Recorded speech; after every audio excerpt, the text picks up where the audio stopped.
Good morning. It's fancy coffee time. Oh, I'm so grateful today. I woke up and I laid in bed and there was just a happiness in my heart that I can't explain. And it feels so good to wake up like that, to wake up and remember everything that you have in life. And, sometimes I think let's get our coffee on and let's talk. Good morning, chubby cheeks. I think sometimes in life we get lost in a comparison game, right? Comparing ourselves to others. And then we see someone, that we know that got a nice new house, and we look at the house we've been living in for 10, 15 years, and we look at the roof leak, and we look at this, and we look at this, and we constantly are comparing ourselves to other people. We're like, well, I suck because they just got a new house and my roof is leaking. But last night, in my dreams, I played the comparison game. And I think it helped me be grateful when I woke up. Because last night, chubby cheeks, what are you doing? Because last night, I dreamt about my very first apartment. Well, there was an apartment I lived in, but I wasn't on the lease. The very first apartment I lived in was in Firestone Park in Akron, Ohio. It was on Dartmoor. And it was the grungiest, tiniest, shittiest apartment I've ever seen in my life. Okay? And I was there for, I think, 2 years. My apartment got broken into so many times when I lived there. It was stupid. It was stupid. I'll never forget, it was Michael's second birthday. Yeah. And my brother had taken me out to get all of his birthday presents. Earlier that week, I'd come home and I'd wrapped them. And the next day, me and my brother were taking him to Chuck E. Cheese, right? So all the gifts were wrapped. I come home and I walk up into my apartment. Everything's gone. My TV's gone. My computer's gone. All my kids' birthday presents are gone. Everything is gone. My apartment had been robbed again. Now, what I did not know at the time is the woman who was living next door to me, we had a shared little balcony. If you're from Akron, you know the Dartmoor apartments. You know what I'm talking about, okay? Girl, I used to live there. Any hits, toots, fruits. There was this woman that lived next to me. Her name was Olivia, and unfortunately, she was in a world of addiction. It was her robbing my apartment, because I was like, how are people getting in? I'm barricading the door. And then the one day, she didn't know that I had barricaded the door, but she tore down the barricade so that it looked like somebody came in the front door, okay? Because I had, pushed everything in front of my front door to try to stop people from getting in. But she just went in through the balcony, moved the barricade, and it was a mess, okay? Anywho, so I'm heartbroken, right? I come home, first of all, it's a huge violation of safety for someone with complex PTSD, which at this time I didn't know I had back then, right? So all of these things that are happening, that was a piece of hair, it wasn't my mom. All these things that are happening are continuously violating my sense of safety, which throws me further into fight or flight, okay? So, living there, having my safety violated, that was when I was living with Michael's dad, so there was also that form of, things he went to jail for, and for doing to me. And there was just, it was a miserable part of life, and I look back and I still find a reason to find good things about it, no matter how hard it is. And today, the reason that I found a good thing in it was I am no longer there. That is the good part, right? I woke up today having a dream about that shitty apartment, and I woke up in my warm bed, surrounded by my puppies, with my husband, with his arm on my shoulder. And I just laid there and was like, so grateful. I'm so grateful I don't live there anymore. I'm so grateful I have a sense of safety, a sense of peace, a sense of protection with my husband there. So I think we get lost in this comparison game, and we're comparing ourselves to every other motherfucker that has never walked in our shoes. How about if we start comparing ourselves to where we used to be instead of other people? Because that's where you get to see growth, right? You get to see, this is where I was in that shitty ass apartment in Akron, Ohio, but this is the life I've built now. So start comparing yourself to where you were, and where you are now, and not just in a physical sense of your house or your car. think of it in like a personal growth mindset. How have you grown? And I'm so happy that I woke up with that feeling, because yesterday was a draining day. I was this close to a migraine. I don't know how people do computer work for a living. No, I was in front of that computer for hours yesterday, and my head was throbbing. Now, mind you, I've been doing schoolwork. Okay, so like my schoolwork, I sit down for like 4 hours and I'll do it. Yesterday was a full day. Oh my gosh. Oh, I was so tired. I was supposed to go out to do Terror of All Trades, but once the headache kicked in from the computer, I was like, no, I'm not going anywhere. And then I laid down, let myself rest a little bit, woke up, made dinner, filmed the hot and sour soup. My head was pounding. You could tell how overstimulated I was in that video, because it was just a really long day. Everybody was like, oh my God, your chaos is back. I was like, yeah, overstimulation station hit hard. The foam is always the best part. You gotta get the foam in there. Yeah, that's what I'm gonna do from now on. I'm gonna compare myself to where I used to be, because that felt good. And then even when you feel like you're sucking, I'm not sucking as bad as Desiree at 18 years old was sucking, you know? She got her shit together. All right, let's go have our coffee in the living room. Okay, so now that we've talked about self-comparison, how about if we talk about how amazing things are coming along for the podcast? So amazing. Okay, so I did decide Silly Goose Snail Mail and Celebration Station. Those will be at the end of every episode. Every episode. As long as we have enough mail coming in. Because I think that putting something like that, like, the podcasts are probably going to be, like, really emotional. Especially when we have just podcasts with just me. Because you guys know how I am, right? Like, we talk about serious shit. So, I'm thinking of, like, the Silly Goose Snail Mail, having people send funny stories, and then having people send their celebration stations, like... I think I'm done sneezing. Maybe. Anyways, I think it's going to be important to have those at the end of every episode to kind of, like, lighten the mood. You know? Let's finish off with some celebration station. So I did figure that out. I've got almost the full first season episode outline done. I was going to do once every 2 weeks, but I think I'm going to be able to handle it every week. I think. And if not, don't crucify me. We'll figure it out. But the very last thing I have to get before we can start is equipment. I'm getting the microphones and the streaming cameras. So I have those. This is where I sit and do my meditation now, guys. I was going to buy a mala, a meditation bead. But then I found this, and this is something that my mom made before she passed away, and gosh, I can't even tell you, I mean, I know how long it's been sitting in a box in my room, because I know how long she's been passed away, but I found this, so this is what I use while I'm meditating to kind of, like, keep my focus part of my brain working on something so that I can meditate, and I've been getting a lot of really big head whooshes while meditating. I don't know what that is. I gotta talk to Jenny about that and find that out, but I've been getting a lot of big head whooshes. So I did some research on that, and protecting your crown chakra should help. So this is how I've been meditating lately, because the whooshes are whooshing, and if you've never had that happen, it's weird. And it's hard to, I don't know, it's hard to understand. But meditation is changing my life.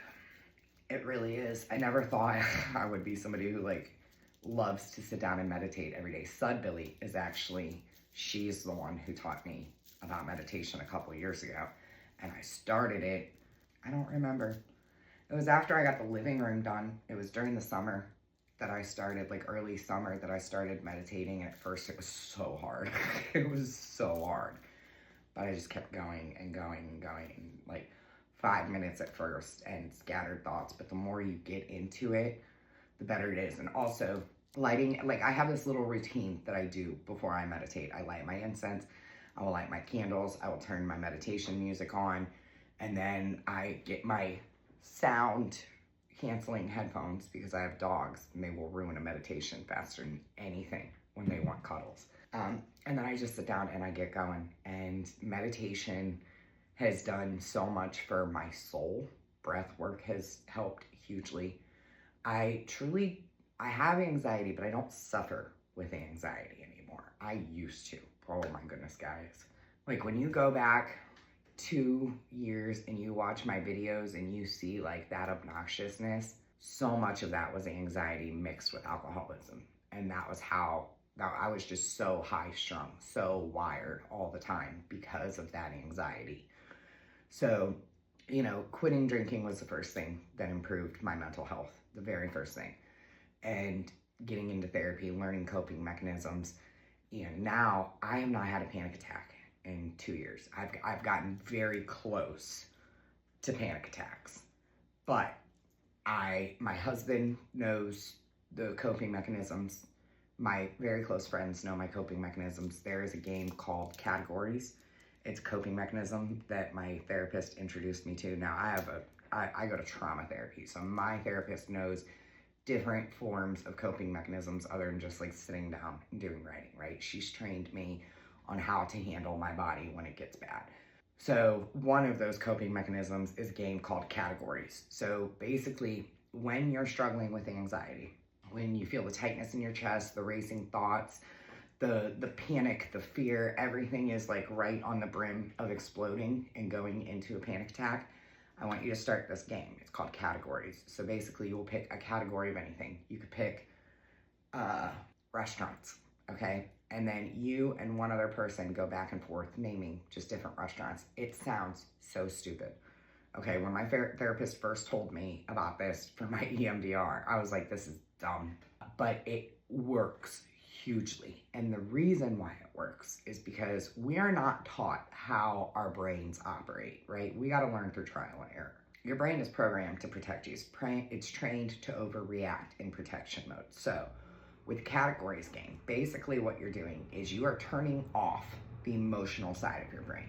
Okay, you're shutting it down. You're saying, I can't handle you right now. We need to focus on logic. Because how your brain works is when emotion is high, logic is low. When logic is high, emotion is low.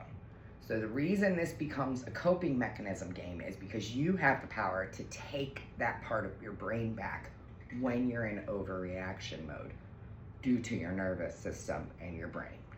There's nothing wrong with what your body is doing, and I need you to understand that. For the longest time, for years, I suffered with severe anxiety. My husband, I would have an anxiety attack that would take me out for days, and I would just lay in bed and cry.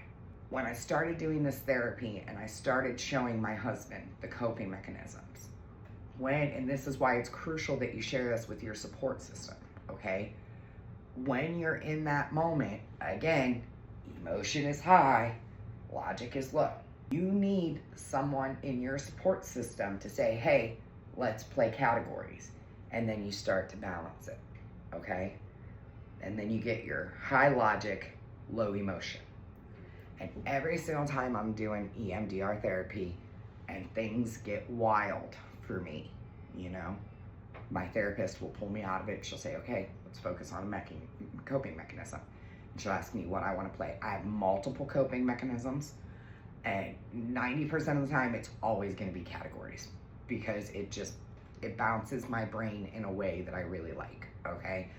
And so that's a coping mechanism that you can utilize. Also, another coping mechanism that is not used in normal therapy, but she has given me this one to use for when things get really, really, really bad. I think she said it's used in DBT therapy, and she was like, this is not like a therapy that you need or anything of that nature, but this is like, because I think what was happening at that point was I was getting used to Categories and I was kind of burning out on it. So the coping mechanism didn't work as well. So another one that she said, you have all 5 of your senses. Like, again, emotion is high, logic is low, and we need to balance it to where logic is high and emotion is low, and then it'll ultimately balance out here, right?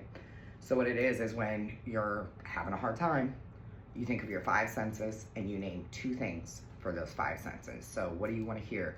New Kids on the Block and Rod Stewart. What do I want to see? I want to see dolphins in the water and I want to see the sunrise. What do I want to taste? I want to taste macaroni and cheese and green strawberry kiwi ginger tea. What do I want to smell? I want to smell garlic confit, because that's one of my favorite smells in the world, as well as my husband's cologne. So you do those and you get through those 5 sentences, and then by the time you're done naming 2 things for 5 sentences, you're like, oh wow, my chest feels a little less tight. So we're not taught coping mechanisms, and I think that's why we see so many people who struggle with the mental health aspect, but also like just managing daily anxiety. So if you know anybody who suffers from anxiety, send them this video and let them know, like, hey, there are things out there that can help you. But you know, unfortunately, most doctors don't even know this. You know, it's sad because for so long, health has been considered a physical thing, but your mental health has more power over your body than your physical health, because your mental health controls your nervous system. Your nervous system controls so much of your body, okay? Your body, your fight or flight, your freeze or fawn, memories. There's so much that your nervous system holds, and that's why I take the mental health. There's my husband, he's awake. I take the mental health so seriously because I know how much my mental health affected my physical health and not being able to walk, because I didn't have the mental capacity to fight through the pain after my foot did finally heal, you know, because it was broken for a few years basically. I didn't have the mental strength to fight through the pain because complex post-traumatic stress disorder, which I've been very open about. When you're in a fight or flight for your whole life and then something happens in your physical realm, if your mental isn't strong enough to take care of it, you're not going to be able to fix the physical, or you're going to struggle to fix the physical. I shouldn't say you're not going to be able to. You will struggle fixing the physical, because the mental is the key to everything. You know what I'm saying? So, yes, this morning I woke up very, very, very grateful. I don't know. I'm just so happy today, which is wild because yesterday I did not feel good at all. Oof, it was rough. It was rough. I'm glad I feel better today, but I don't want to feel like I did yesterday at all. Anyhow, that's what you got going on today. What you got? I found out yesterday I'm on Aunt Desi babysitter duty next week, so I'm pretty excited. Monday, we're going to have a day with Maddie. Me, Gio, and Maddie are going to hang out. And then Tuesday, it was funny because last week I took Gio swimming with the kids, and we were talking about me and him having a day together in the city. He wants a day with just Aunt Des, which that's fine, because him and I honestly haven't had a day together all summer, and that's kind of like, we would do stuff and go have a special day, just me and him, and we haven't had that. So Tuesday is gonna be Aunt Des and Gio day, and I already have things planned. He wants to go into the city, so I think there's a couple cool shops that I want to take him to check things out. I want to take him to Randyland. If you don't know what Randyland is, I've never been, but it's basically like a little alley of like art sculptures that Randy has made over the years. I don't know, it looks so beautiful and so cool, so I'm gonna go check that out with Gio. He's into like really artsy stuff like that. He's very appreciative of it. And for a 7-year-old, that's amazing. You know, for a 7-year-old to be into like art and culture and things like that, that just goes to show what an amazing job TJ's done raising him. So next week is going to be busy because we have that, and I'm really excited because all the kids are going back to school, and I think it's, you know, it's a blessing, and I'm very grateful that I have all these babies that I get to love on. I was thinking about that on Sunday because we took the kids swimming and everything, and I was like, you know, I never thought I'd be like, because I was a teen mom. I was like the first one with kids in all my friend, well, not in all my friend groups. My childhood best friend, Amanda, she had the first baby in our friend group. I just followed suit shortly afterwards. Anyways, so I get to be the cool aunt, and I'm gonna spoil the shit out of these babies. It's gonna be weird having all of them in school now, because this summer has been so much fun. You know, the hikes, the playing, the obstructed bowling on the porch, swimming. Okay, I sound like Sud Billy. Now I'm getting sad that summertime's over. She's rubbing off on me. But no, I am so very grateful because I had kids so young, and now we're empty nesters, and we get the peace and quiet at night. You know, it's like this house. My best friend, my childhood best friend, she just became an empty nester last week. And she messaged and she was like, girl, how did you do it? How did you do it? And I was like, oh, look, right now it sucks, but you're going to get used to it. And then they're going to come home and you're going to be like, it's so loud in here. But no, we get to be the empty nesters, and we get to be the cool aunt and uncle that, show up and have all the energy for the babies because we don't have our own kids draining the life out of us. So I'm happy to be able to give my friends a break when they need a break and when they need a babysitter. I love spending time with these kids. They are such good kids. And you can't, how could you ever complain about moments that just make you smile and laugh, because that's what these babies do to me. They just make my heart so happy. So, all right, well, I'm gonna get going. I'm gonna finish my coffee, do my journaling, start my meditation. Today's meditation will be, I think I'm gonna do some nostril breathing. And then after that, I'm gonna go to the gym. I don't know what I'm gonna get done at the gym because, y'all, I'm cramping. So, I might just get on the treadmill. Because you know what, showing up when Aunt Flo's in town is at least showing up. We don't have to go in and crush it like we do every day.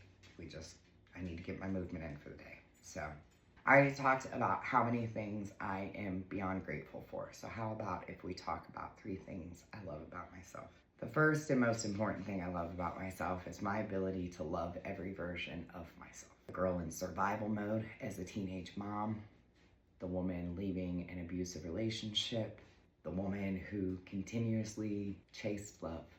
I love that version of me. I love that version of me then. I love the version of me now. Because all of that got me here, right? With this amount of gratitude. So that's the first thing I love about myself. The second thing I love about myself is that I was a teen mom, okay? Not that it's like anything I'm highly glamorizing at all. No. I was a teen mom. I survived. I did the best I could. I raised my babies. Now they're off doing their thing in the world. One hates me, one doesn't. That's Gucci. It is what it is. The cards fall where they fall. We can't fight with it.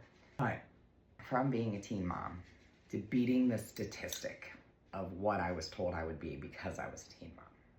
So I'm very grateful for that because people were just like saying some really mean things when I became a teen mom, and I proved every one of those motherfuckers wrong. And there is something to be said about ADHD spite. Clock it. Okay. And the third thing I love about me is my bravery to share my story and what it's turned into. Because if I would have never picked up that phone almost 2 years ago, sitting in my bedroom doing my hair to tell you guys I decided to get sober, we wouldn't be here. We wouldn't be here having coffee every day. Because that was the first time I'd ever put out my true struggles. I was cooking comedy chaos. I was the girl that gave good recipes and made people laugh. And I honestly never thought anybody would care about what I was dealing with behind the screen. And when I made that decision to post that video telling you I got sober, followed by opening up and pouring my heart into this community and sharing my journey, I don't know where I'd be. We wouldn't have a podcast happening. We wouldn't, I think I would have just been, maybe I would have been alone in my head. And that's why I say that everything's supposed to happen for a reason. Because I think sharing my story sat on my heart because I knew the impact I could make. And here we are. Hundreds, if not thousands of people have either found their way to sobriety or healing, self-love, taking back their life through their health, all because I was a big, brave girl one day. So those are the things I love about myself. And it feels good to say them and actually believe them, So tell me what you love about yourself or things you're grateful for. Let's have some celebration station in the comments because it's Thursday, y'all. We're one day away from the weekend. We need to celebrate. Okay, love you, bye.